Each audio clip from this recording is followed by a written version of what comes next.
Good morning, good morning, good morning. Ooh, a quick little technical difficulty. This is Angela with Girlfriends' Guide to Homeschooling. Oh my, it's time of the morning to get started. Hope you all are having a great morning so far. That was a little funny. All right. So on the playback, you'll see a little oopsie, but on the actual video setup, it'll be all cleared up. So, all right, let's get our guest on this morning. Really, who we have today is going to be a treat.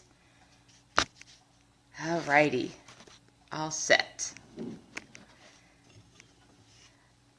All right, I hope you all are having a great day today. No sunshine. It's a little cloudy and rainy out here in South Carolina. My guest is joining us from Virginia, and I think they got snow today. Can you believe it? Anyone out there still getting snow? Good morning, Maura. Good morning.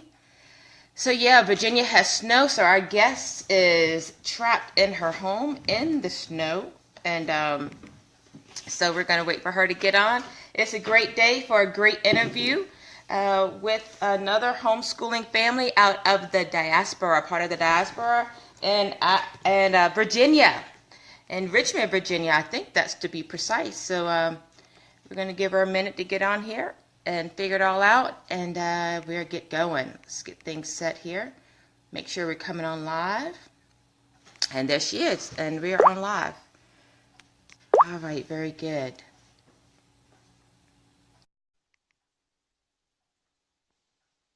Yay, thank you. Thumbs up, thumbs up. Yes, good morning. Good morning, good morning. Oh, yeah. All right, so let's see. I am going to go ahead and share it onto the Girlfriends' Guide page. If you have it there already up on your computer. Give me just a sec.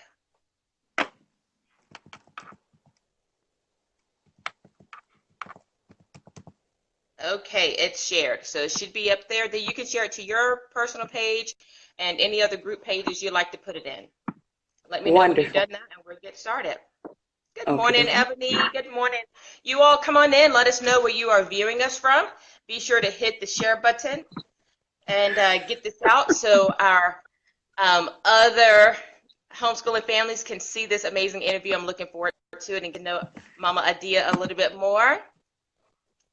And share it one more spot, and then I'm going on airplane mode here. Okay. And I'm following Sunny. you. Okay, good deal. Good morning, Sunny. Good morning. Welcome in. You all let us know where you're viewing us from. That'd be great. Give us thumbs up so that you get it. Greeting. Good morning. All right. Okay. Let me turn that light off. Airplane mode. Okay. Good morning, Javon. Good to have you. Not sure what I'm watching yet, but I'm watching from DC. Good morning. So I'm going to explain what in the world this has popped up in your personal feed. Like, who are these women and what is going on? So here we go. 3, 2, 1.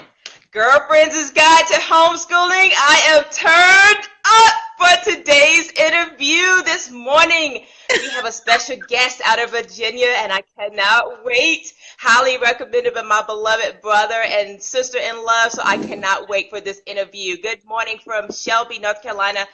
Sunny. Good morning, Ebony from Richmond, Virginia. Hey, let me tell you just a little bit about what in the world is this in your personal feed.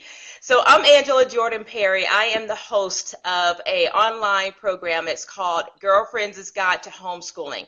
This is a platform in which I reach out to the homeschooling African diaspora, those who are marginalized homeschooling, and get in contact with them, and let's hear their journey, their story, their voices, to hear their encouragements, their successes, their challenges, just to encourage those who are in the homeschooling arena and community.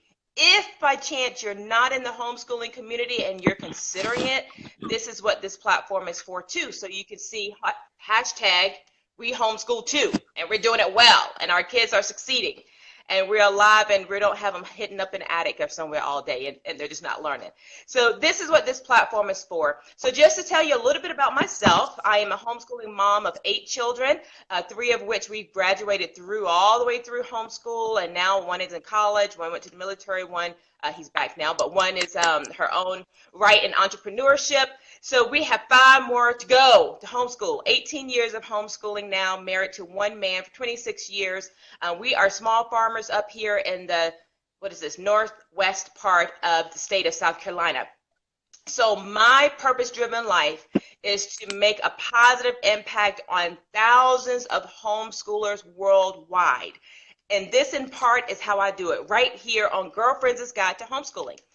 We also have a platform for podcasts. It's called GG2H with Angela Jordan Perry on anchor.fm. You can find us there. And then on our Facebook page, Girlfriends' Guide to Homeschooling. That's an S and then apostrophe. So there's a lot of resources for you to get connected to, and we're on Tumblr.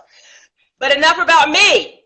So, Mama Adia, are you ready to make it happen this morning? I am ready. Yes. I am ready. Yes. Good.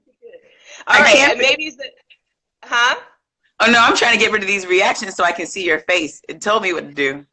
You know, you got to be patient with me a little bit because I'm not super quick. So I know, it's okay. It happens. But listen, so you're ready. Hopefully there's not a huge delay. Is there a delay, or can you hear me right off? No, I can hear you. I can hear you. Okay, good deal. All right, so you're ready. Here we go. I'm going to tell you a little bit about Mama Adia, and then we're going to go ahead and get started on our program. So Adia Shabazz is a Virginia certified teacher, formerly a Richmond Public School teacher. She is passionate about providing an Afrikan-centered education that uplifts and edifies the student, their family, and the community. Adia and her husband, Kindu Shabazz, I hope I did not say his name incorrectly, have made it their family mission to build Afrikan community through Black Marriage Day, the Richmond Kwanzaa Collective, Fahodi Shule, and other efforts. Mama Adia is the certified tutor of Fahodi, if I'm saying that wrong, you correct me. No problem, we'll get it. Shule, but she by no means is the sole teacher. Every family that shares in Fahodi Shule has teachers in their home. Her quote, "We are homeschooling families who gather together to educate our children." So Mama Adia shares her training and experience as, okay, you know these words, a Mwalimu teacher, and offers her hands and heart on a daily basis, standing in place for parents who cannot be involved in the daily implementations of their Mototo's children's lessons. This by no means removes the power and responsibility of each mama, baba, grandma, grandpa, aunt, uncle, etc. To be Mwalimu teachers to their own children. Now, I have just butchered up a lot of words, but that's okay because Mama Adia is going to set me straight in just a little bit. No problem. So without further ado, we're going to get started with Mama Adia. And Mama Adia, you've given us just a small bio about yourself, but if you would please tell us more about you and your school and how you actually got started in homeschooling. Okay, sure. Well, I am really inspired that you have graduated 3 of your students and or your children, and that 5 are able to hear what other parents are doing, how their children are thriving, because it's so hard for a lot of us who are raised, who weren't homeschooled or who are used to public school, to wean ourselves away from that, as you know. So I thank you for what you're doing. So even the mispronunciations are fantastic because that gives us places to start. Is when I was born, my parents, I was born in 1978, so all the African name books, they were a big deal. And so my parents all their pictures, they're wearing stacks and afros and bell bottoms, and we've got African art on our walls when I was little. And so when they chose my name, the pronunciation for my name was actually Adia, but my parents were saying Adia because that's generally what happens, American tongue, and it flips the intention or the pronunciation of a word. So for the first, the first maybe 18 years of my life, I kept walking around saying Adia, even though my mother at 11, when I was 11, she was like, I think we're not saying your name right. I think it's supposed to be Adia. And I was like, but everybody already knows Adia. And if I tell them, they're not going to, so that was 11. And then when I hit college, I met a girl named Adia. And she said, I don't think your name's Adia. I think it's Adia. And I was like, I did hear that before. And when I met my husband, he said the same thing. Isn't your name Adia? And I said, yeah, I've heard that. So our family is practicing Akan. And so it's a cultural system out of West Africa in Ghana. And even when we are studying Chi, the teacher who was teaching us, Dr. Obadale Kambon, who has a really amazing platform, Abibi Fahodi, Abibi Tumikasa, actually. And he teaches many different African tongues, but he kept saying my name, Adia, Adia, Adia. And I said, okay. So that was probably the second year of us running Fahodi Shule. And I said, I can't have these children, if I'm not going to do it for myself, what I can't do is have these children walking around. I'm supposed to be their teacher and their mwalimu, the teacher and their elder. And I'm teaching them, the first lesson I'm teaching them is incorrect. Because one, I'm not teaching them that when you know the meaning and the speaking of your name, that you should, assert yourself and speak up for yourself. But I'm also not teaching them what this name is. And I didn't want them to walk into someone else whose name was ADIA and say it incorrectly. So I was 30 something years old. But we have children in our school who have this wonderful plethora of African names from very different places all over the continent, from Nigeria and Ghana and East Africa. And so to get them to the point where at anywhere from 5 to 13, they are actually saying to people, no, my name is not Abby. And we have a sister whose name is Abiona, which is so gorgeous and has such a beautiful meaning. And she was letting children call her Abby, not in our shule, but out in where she was in public school and all those kind of things. So that was a big thing. And that said a lot to me. One of the other homeschooling people that I think is good for people to know about, and there'll be a lot, there's always so many, is Dr. Samori Kamara. And one of the things that he's reiterated that has also been said in CB, the Council of Independent Black Institutions, is that we are our children's first curriculum. So before any book gets cracked, before there's anything bought, any of those things, we are their first curriculum. So that was a large lesson for me and for the children, because for the children who had known me since they were little and who were used to the whole first year going, that's Mama, I don't even know, Mama Adia. They were like, wait a minute, this is so weird, Adia, Adia. And now they don't blink. So, that's one thing. And yes, so Fahodi Shule actually started, I have a background teaching in public school. One of the people who shouted out to you earlier and said he didn't know what he was watching is one of my friends from Hampton University. And so I guess this showed up in his feed. But so good morning, Javon. Then I went to school at Hampton for elementary education, English elementary education. And so I graduated and went right, did the whole first day as a school book and all of those things, and taught in the public school. And there were a few things, as I've had wonderful teachers when I was little, teachers who, when we see them, we still speak to them now whenever we're in Illinois. And I'm very grateful for them. One of the things that always struck me, even being in positive environments, was just how restrained everything was and how restricted it was. And so one of the things that I knew I wanted for our home and for our children when I had them, this is still when I was teaching in public school, was the chance for their education to be very broad, for it to be, not that teachable moments are a bad thing, but for everything to be somewhere where they're learning. And sometimes and giving them the space to articulate not only where they're learning, but where they are, their interest is being piqued. So when Kindu and I got married in 2008, and I had been teaching about eight years, not straight through, so about, I think it was maybe 5 or 6 in public school. And I knew that when we had children, I didn't want them in public school. So we started Fahodi Shule, and Fahodi is a Fanti word from Ghana that means liberation or freedom. And Shule is a Swahili word from East Africa. Is school. So we are a freedom school. And we started, the first statement my husband homeschool our children, and if you would like to do that, you should come along with us. And so that's how we started. We started with the little boy that I'm sure you'll see somewhere in this hour was 6 weeks old when we started. And so I think I'm crazy, and I'd have been like, oh, if I had thought about it, but I'm glad we just got started. And he's on his way to 5. So this is our 5th year of homeschooling with Fahodi Shule and the other families. So that's my very long introduction. Oh, that's beautiful. That's beautiful. You cut out on just when you were explaining Shule. You said it's from Tanzania, and what was the meaning? It's Swahili, Kiswahili, East Africa. So Tanzania, Kenya, many other nations there that speak Kiswahili, but it's school. So Fahodi Shule is freedom school. Gotcha. Beautiful, beautiful. No, that was a great introduction. Not too long. It was perfect. It was perfect. So the way you're set up is that you also homeschool your children, but it's set up to school other children as well? Yes. Yes, it is. Okay. And so how many children? Go ahead. Mm-hmm. No, it's fine. I can answer that question too. We started off, the first year we started with 4 children. I'm trying to remember, 1, 2, 3. We started with 4 and then 5 in the spring.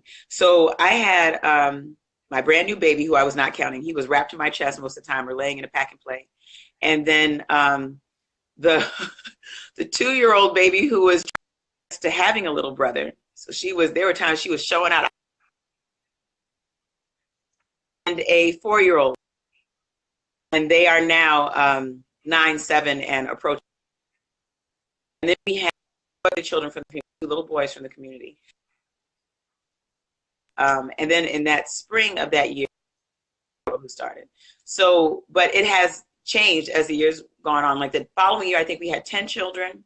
The year after that, I think we had 6 or 8. I'm trying to keep the year straight in my head. And the following year, I think we had 8 to 10. We started this year with 16, which was not at all where I wanted to be. I was like, whoa, gracious. And somebody who was teaching in public school was going, you just need a real classroom. I was like, that's not what I want. But, changes happen. Families had to figure out what worked better for them. And so now we have 11 students. And a few of those students actually come from, families. So we have a set of sisters. There's 2. Mama Ebony's on the line right now. And she has 3 little boys and I have 3. So it's about 6 families for those 11 students. Okay. And are you in a traditional home? Or are you in a building? Meet every day? I am at home. I'll show you my home. This is my home. So what we took was, when we first started, we were actually, so you're going to see all my children's shoes on the floor. When we first started, we used the space. So here's our red, black, and green flag. Here are all our different flags from different nations on the continent of Africa. But when we first started, we started in one of the local churches. There was another school here called Nubian Village Academy that had their own brick and mortar school. And then they went to go use Trinity Baptist Church, use their space. So when they left, because the mother has expanded and decided to do some things like unschooling and some other things where she's doing STEM work. And so we ended up, so these are, different African heroes and sheroes and their mates. So, these are facts on this wall. Here is our Peter's projection map so we can accurately see what the world looks like. And then the children have done different projects. I will go back to that. The children have done different projects. Here we took a tour of Washington, D.C. and looking at how all of D.C. is based on Kemetic truths and Kemetic architecture, so many different things, the way the city is laid out. This project is actually my daughter's project, but the students in class did a project where we talked about the solar system in names that were not Greek or Roman in origin. One of the things that we were talking about was how in Nigeria, there are so many scientific advances and so many scientific advances and so many different scientists, doctors, all manner of different things, that everything in science is not spoken of in Western terms. So one of the things we were challenging the children with was, what are the names for these planets in other languages that do not have Greek or Roman origin? So we had students speak of the planets in, like the Neter, the deities of Kemet. These are in Tree. There were children who spoke about the planets from Yoruba language.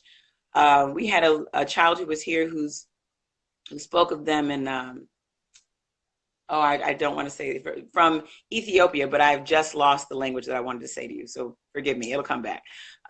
So yes, so so the movement was, when we first had that first year, we were in Trinity Baptist Church.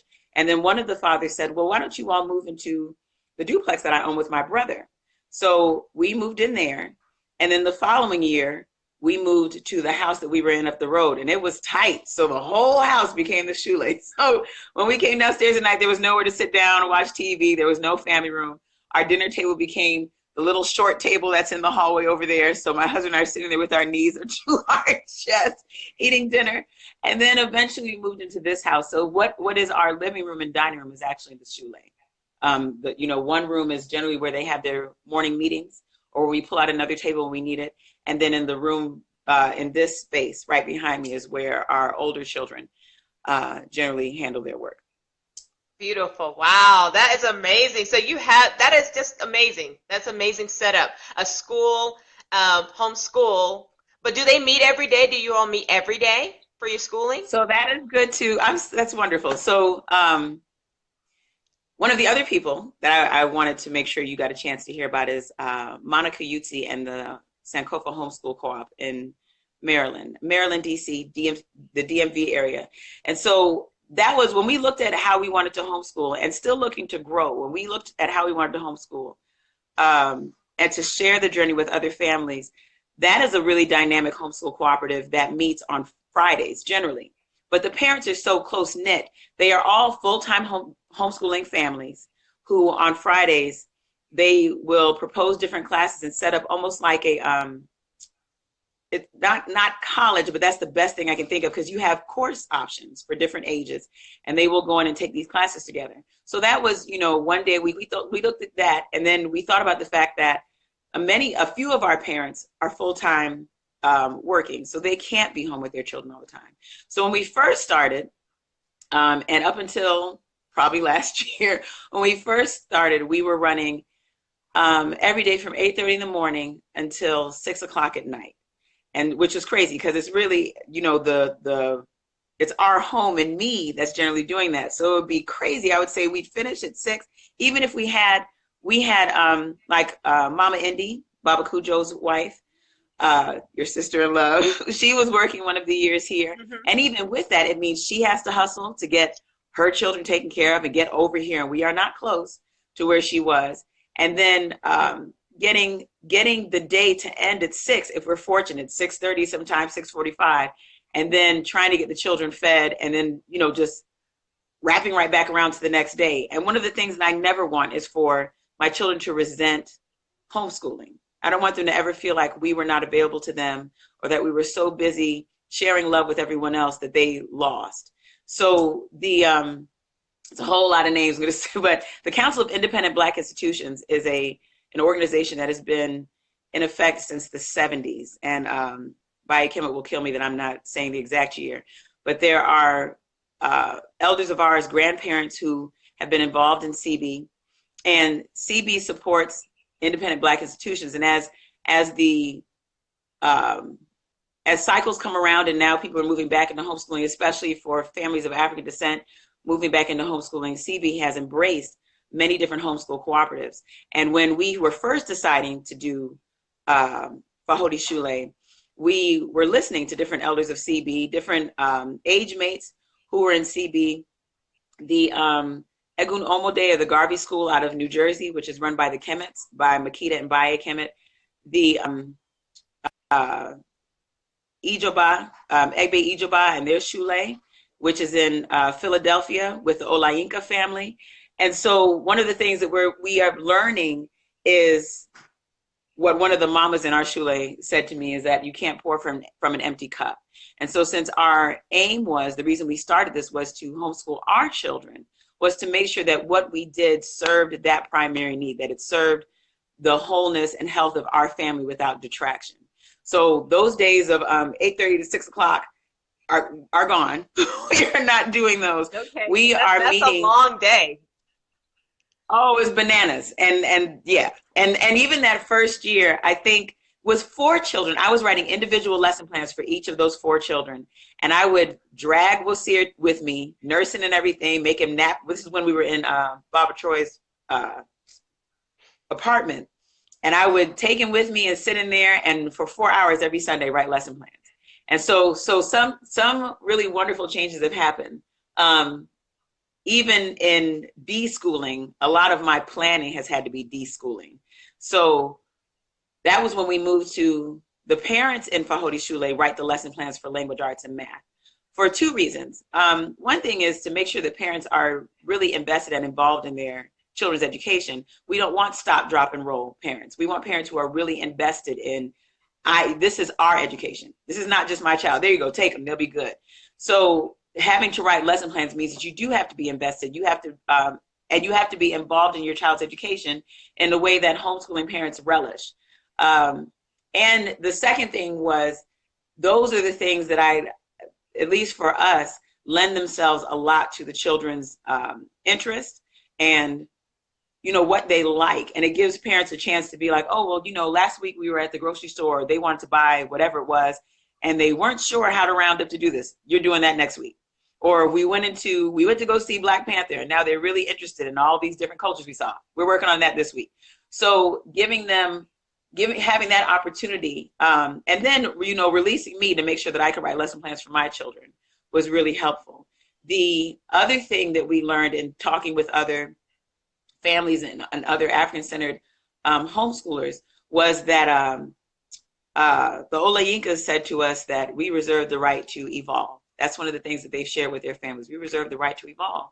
And so if we're growing, then you grow with us. One of the things that the Kemets helped me with was, making sure reiterating the same thing, that there has to be enough in us to be able to give. And you do not want to do all this work, to step out of the norm, to sacrifice, to move away from the things that are considered, profitable and regular and acceptable, and to have your children lose in the end was your children lose in the end is not the aim. So now, no. So this year we moved from, I think last year we had reduced aftercare just because everybody didn't need it. So we were only doing it a few nights a week. And then this year we cut aftercare so that I could actually be with my children. So I could be with my children and be in my home and be nice to my husband and all of those things. And so our day runs now 8:30 to 3, but we set it to run Tuesday through Friday, 8:30 to 3 o'clock. So Mondays we are not in session. My children still have work to do, but they do it in their pajamas. So they don't rush downstairs for the morning meeting to start, which is a blessing. Yeah. So Mama Adia, tell us, one thing you didn't mention in your bio is how many children and your ages of your children. Okay. So we have a total of 6 children. We are a blended family, but I gave birth to 3 of them. So we have a 24-year-old, a 22-year-old, a 16-year-old, and then the last 3, this group is 9, 7, and 4. And the 22-year-old lives with us right now. She is attending college here. Okay. So, and actually last year she worked here for aftercare and as a classroom assistant. No, was that last year? It might have been the year before. The year before she worked here as aftercare and a classroom assistant. Okay, wow, excellent. Listen, for all of you who just joined in, and there has been many, let me just back up and let you know who we are. We popped up in your newsfeed.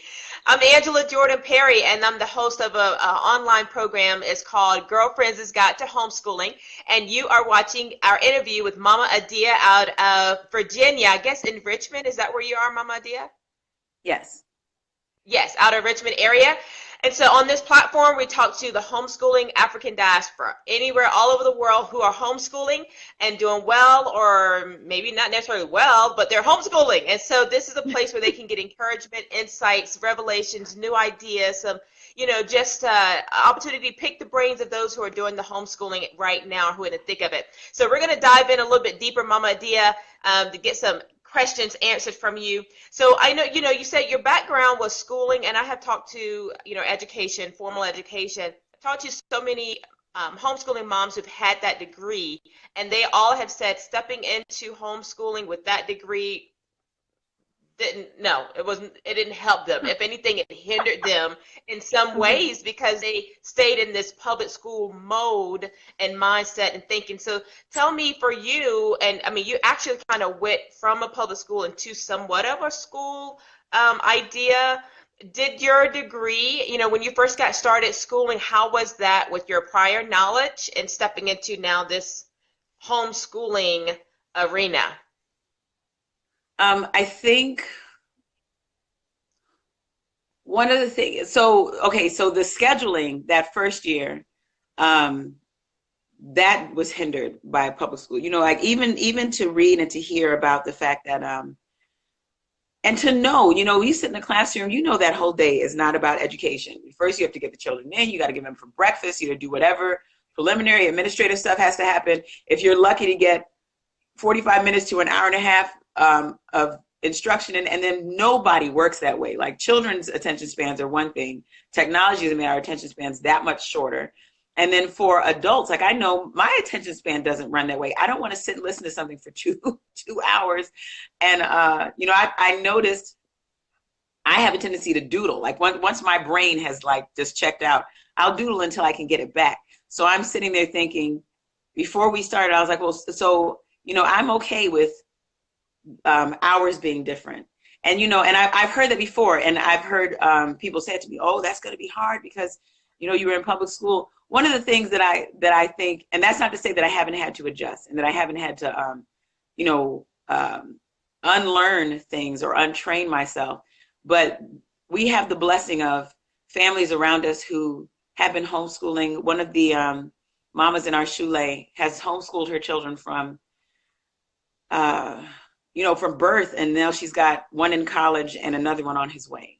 And so, and even to look at the fact that how she's moved through things, her comfort in having things move as they need to, the things that are urgent to her, the things that, she feels like that will come, has been really helpful. And then the other thing was, I wasn't terribly in love with public school. So I was really grateful to be in a place where I felt freer, where I could actually be with my children, where I didn't feel like, you need to get this multiplication in the next 2 weeks because it's time to do, to be released from 9-week schedules from, and my mother was not a public school teacher, but she was certainly an educator.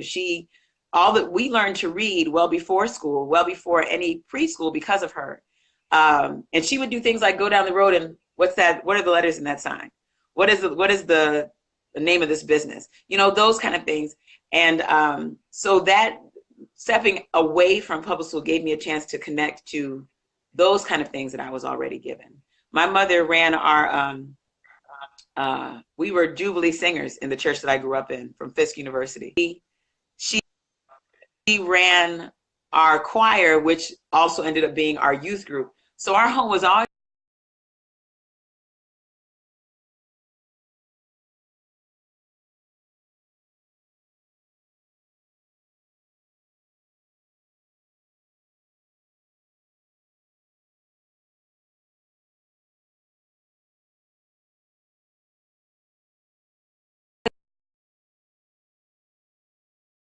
children. One of the things that I've noticed for people who jump from public school to homeschooling is feeling like their children are something's going to happen, they're going to lapse, they're going to miss something.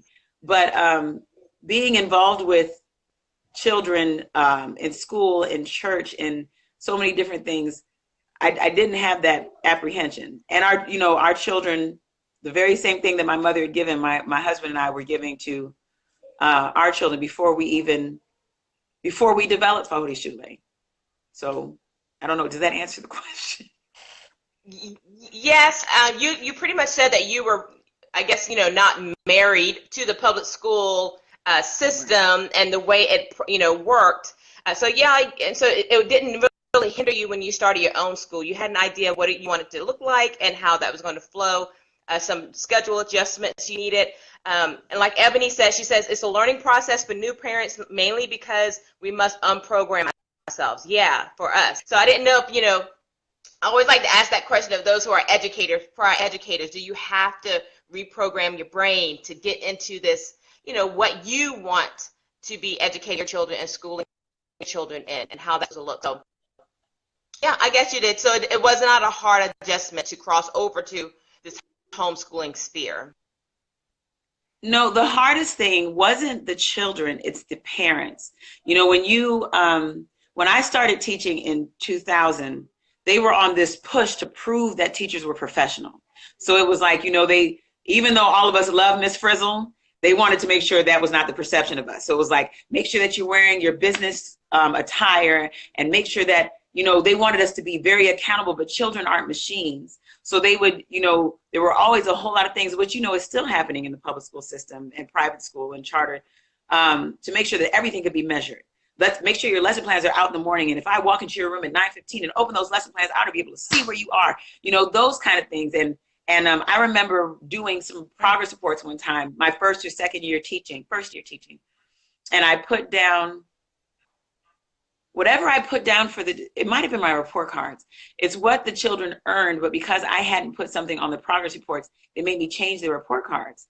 So the accountability to parents is the thing that I've been doing the most adjusting to. We had a mother who, we have monthly Wazuri meetings, and Wazuri means good or beautiful people, it's Kiswahili. And we have those meetings, and our initial purpose of the meetings was to allow the parents to there are parents from so many different walks in their homeschooling journey. And so, with that, we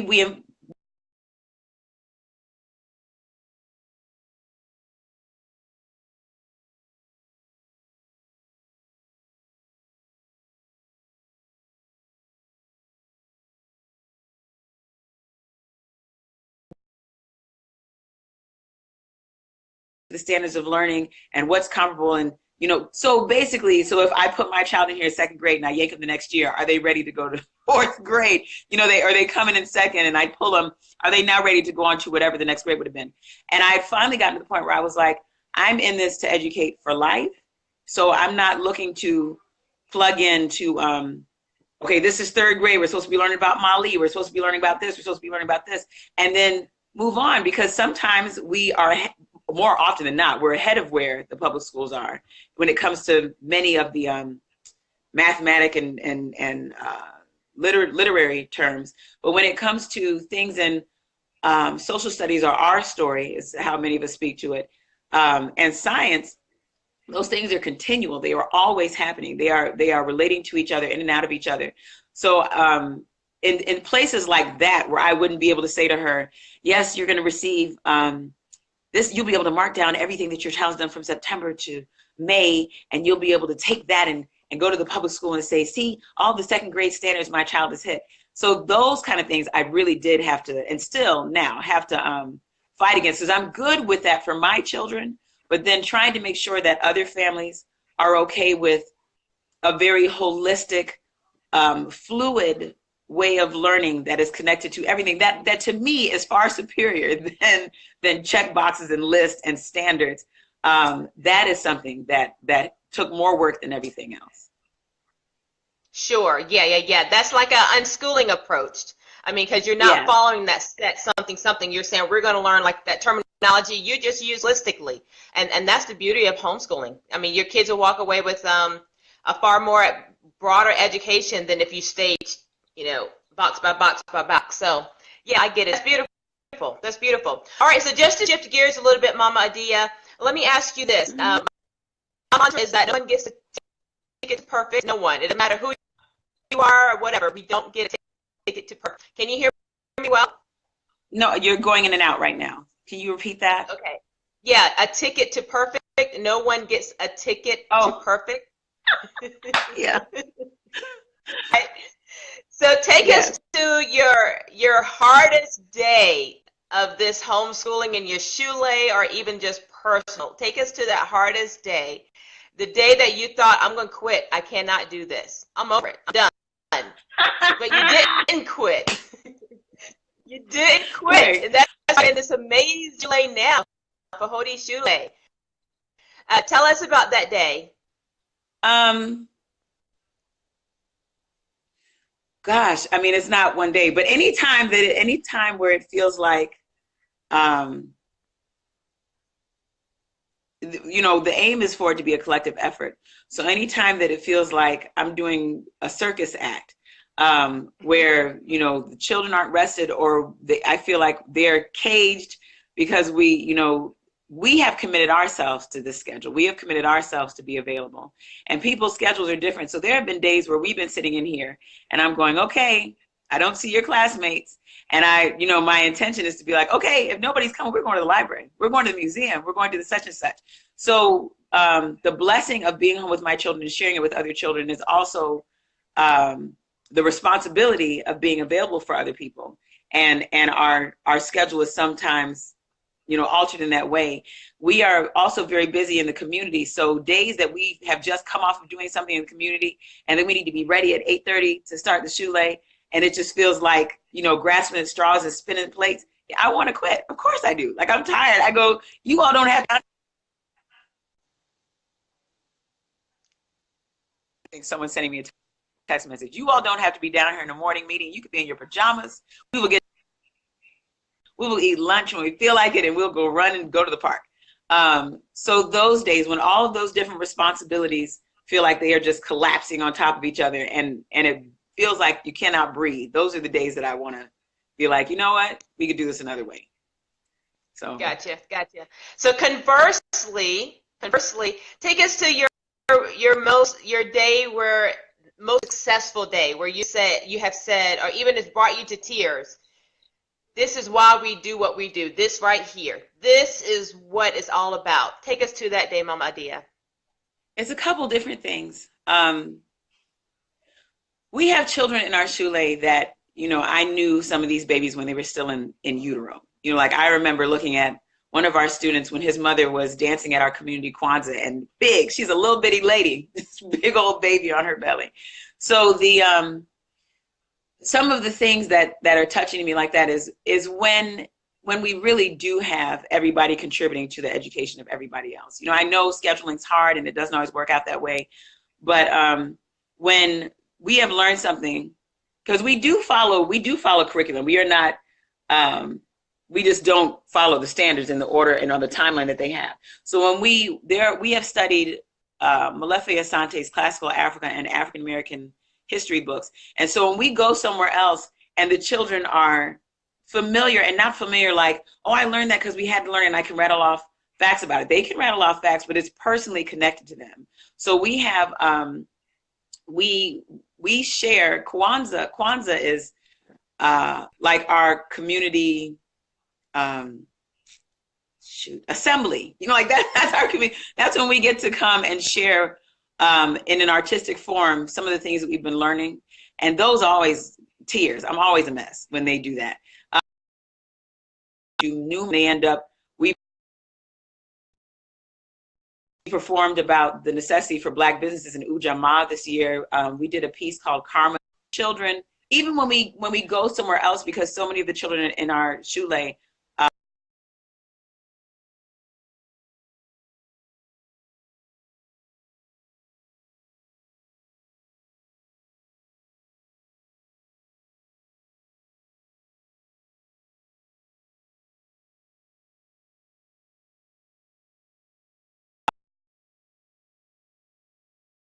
or something we're doing in class, that's when I'm going, okay, that it's a big circle where everything is there. The circle that the families are creating for these children allows them to be reaffirmed in so many different ways, and it allows them to see reflections of themselves in other children. They are not by themselves. Your parents are not the only crazy people. You are not the only people that eat this way, dress this way, talk this way, have these names. The fact that their lives are very normal for them, and that's the way it should be. Your life should be normal to you. That's what tells me, okay, we're good. That's beautiful. Oh, that's beautiful. Woo! Girlfriends' Guide to Homeschooling. This is our interview with Mama Adia out of Virginia. Very, very, very good, unique structure of homeschooling. So excited to hear and learn about this. This is who you're hearing today. So give us thumbs up, give us some hearts. Let us know that you hear us. Let us know that you're hanging with us. We are having some little pauses on our technical side of things, but this is very good and enlightening. And I hope that you are getting some ideas and some other perspectives of how to make your homeschooling, what it can look like, and how to shape and form it. So Mama Adia, we're going to go into this part of our show where these are quick questions to pick your brain. Just you can give us one or two answers, except for when we get to the last question, you can elaborate more. But so just quick answers here, okay? So what is your favorite quote, Mama Adia, that has helped you through this homeschooling journey up until now? A mantra, a quote that you just keep in your brain. What is your favorite quote or a mantra that you say to yourself, you know, along this homeschooling journey? That the parent is the first teacher. You know, parent is the first teacher. Yeah, parent is the first teacher, and family is army. Okay. Do you plan to homeschool your children all the way through homeschool? I would like to. Yes, and I'd also, along with using other resources, because I can't claim to be a master of all the subjects that I'd like them to do, but yes. What is a curriculum or a book or what have you in your own personal library that you feel that every homeschool should have? Their favorite book, favorite curriculum, favorite whatever you think every homeschool should have. Okay, here's one. This is the African-centered interdisciplinary, it's so long, AIM hands-on science program.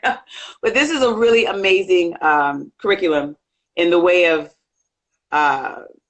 you know, just science in a very holistic way, especially for African-centered students. Another one, these books by Molefe Asante. I was getting ready to pull the second one, but it might be under some stuff. Because he and the team of people who've worked with him are very serious about making sure that our story is taught in truth, not to the exclusion of everything else, and not in a way that anybody has to be put down in order for us to learn it. So those are the two that I think everybody should have. What was the name of the last one you had, the red one? Who was it written by? This is Dr. Molefe Asante, but he also has a classical Africa book. Oh, right here, that we use too. And I want to show you all that one. One is Dr. Molefe Asante. This is African American history. And then this one is, this is Dr. Asante, Classical Africa. Yeah, I had that and one. So yes, these three, yeah. So those three books are, I think, a really wonderful, I won't even say skeleton because there's a whole lot of meat on them, but they're a really good place to know that you are starting with something very firm as you add on things around them. Beautiful, beautiful. What is the best piece of advice that you have received? And you told us earlier something different, but what is the best piece of advice you've received during this homeschooling journey? That the children are going to learn. They're going to learn. Absolutely. What is, do you have a favorite resource or tool besides your book, an app or something online that you use that has benefited to your homeschooling? It's people. So no, like the Council of Independent Black Institutions, I think is very valuable. For anyone who's on the Eastern Seaboard, the Sankofa Conference is invaluable to us. Every year we go, it's an African-centered family conference, and there's always something that speaks to education. So there's no book or app that I can point to that surpasses the wisdom shared by people who have been doing this and people who are standing in the same place. So those two things, the Sankofa Conference and CB, yeah. Okay, all right. And is there a particular book or something that you read that helped you prepare for this homeschooling journey that you can recommend? Any resources of wisdom that you gleaned? Yes. So I still say, if anyone, because they're on Facebook, to look up CB, the Council of Independent Black Institutions. Again, because you have to be touched. Someone has to be able to touch you and to you complain and be like, yeah, we did that. Another thing in the way of books and resources is Dr. Samori